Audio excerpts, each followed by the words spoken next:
Hey,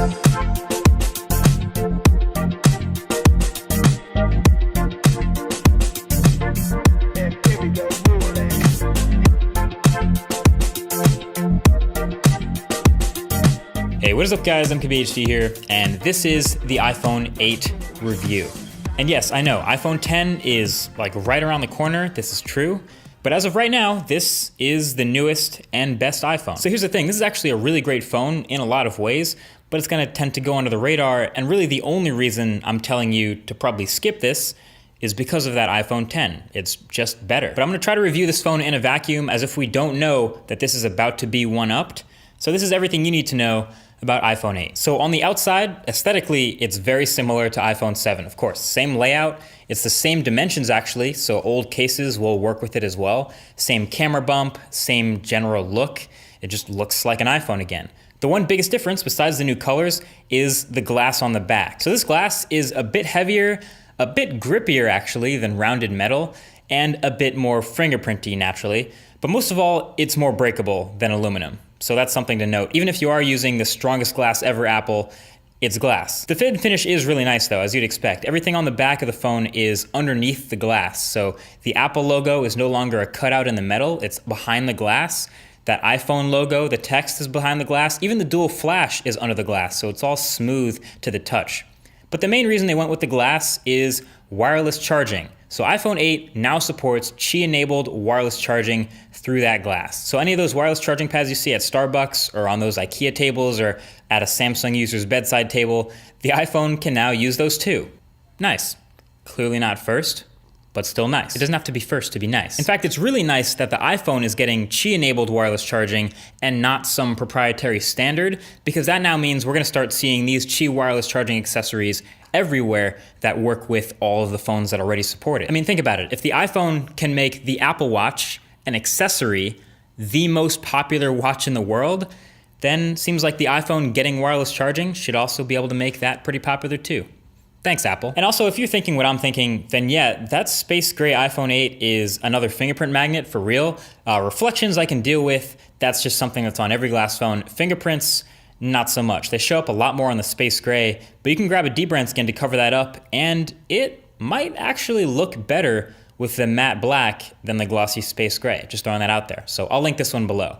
So around the front, the iPhone 8 and 8 Plus have mostly the same displays as before. Still IPS, still the same resolution and everything, but they now support True Tone, which was something that was in iPads before. Essentially what it does is when you turn it on, it adjusts the color temperature of the screen to match the lighting of whatever environment you're in. So under certain lights, it makes the display itself more yellow. Under other lights, it's closer to blue. All of it is to stay visually consistent to the eye. It's technically less accurate, but also tends to look better, so I'm cool with it. I leave it on as long as I'm not editing or like making something where accurate color really matters. Really, I'm just sad there's no ProMotion display, no OLED display, no resolution bump. You know, still 1080p in 2017, seriously? You could say I'm even disappointed with the display or lack of a display upgrade, but it is what it is. It's still, I guess, the best IPS display in any smartphone. Also, the speakers are 25% louder on iPhone 8.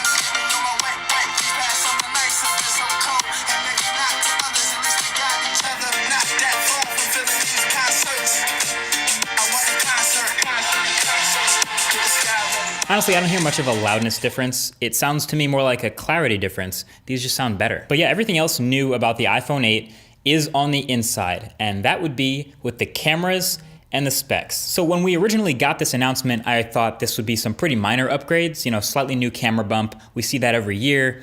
And of course the new specs, the A11 Bionic chip, it'll be faster, but we may or may not notice that. But these two things have actually really impressed me, and turns out they've actually enabled some things that literally no other smartphone right now can do. The A11 Bionic chip is ridiculously powerful. It is the fastest chip in any smartphone right now, and it's not close. The benchmarks show it, the everyday use shows it. It's more powerful and more efficient than any other chipset, which is awesome in a phone. So because of this, number one, battery life has actually improved significantly because of this efficiency. Essentially, it's not working as hard and is smarter about what cores fire up when. So iPhone 8 and 8 Plus have really good battery life. In fact, I'd say with the 5+ hours of consistent screen on time I'm getting and a full day of heavy use ending with 20%, seems like this is back to being the battery life king of the hill with the 8 Plus. And then everyday performance is excellent. I mean, iOS 11 is already pretty smooth on a brand new phone anyway, but I made a separate video all about its best features. Essentially, though, it means that this is much more future-proof. A super high-powered chip like this should ideally keep the phone running smooth for years to come as apps and services get more intensive. A prime example of that is all the new augmented reality applications. This stuff takes a lot more processing power to run smoothly, but like this Sky Guide, really cool stuff like this has started to pop up for iOS that tracks really smoothly, shows a ton of information over your real life, and renders in high quality. Color me impressed. And then the super powerful chip enables some seriously impressive video features in the camera that, again, you really don't see many other places. 4K 60 frames per second video and 1080p 240 frames per second slow-mo.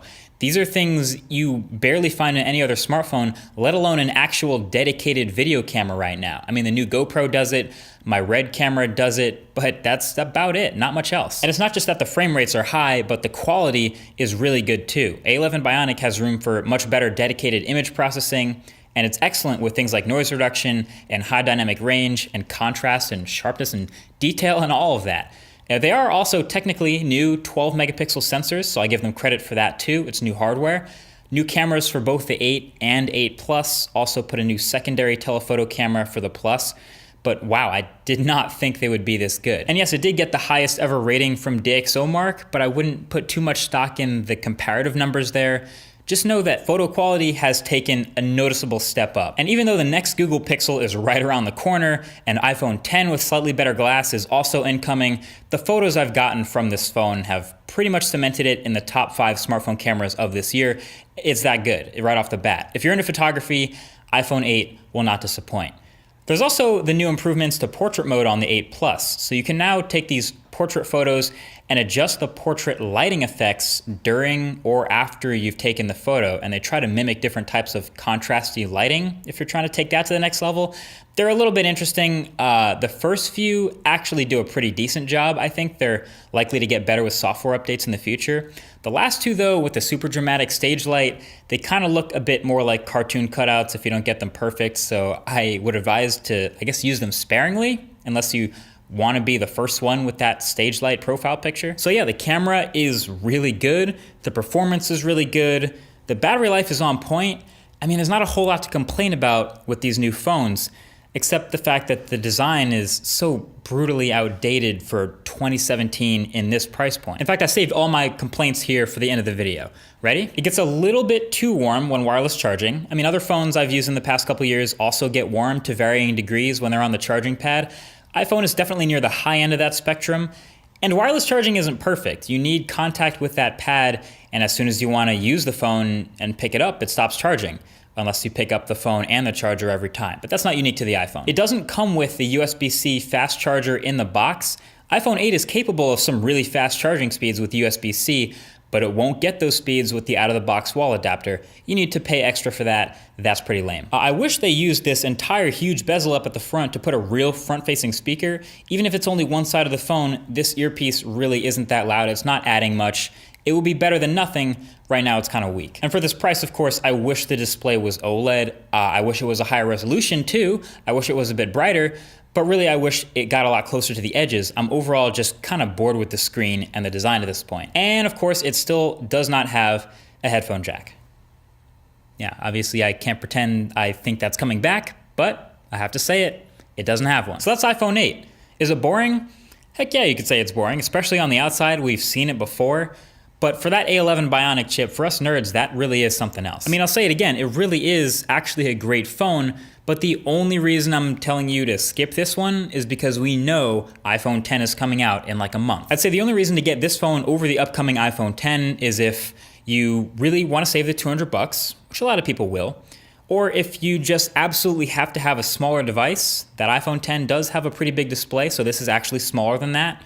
Or if you just really, really need to keep Touch ID for some reason. But really a big part of why Apple made this phone and sort of fit it in with the iPhone 10 and the other prices is so they could offer a phone, an iPhone, at each of these major buying prices. All of these are for sale on apple.com right now.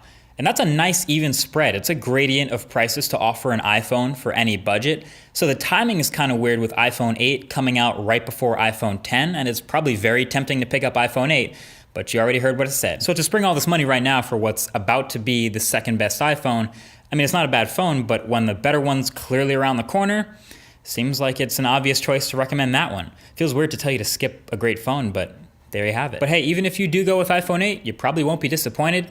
There you have it. Thank you for watching. Talk to you guys in the next one. Peace.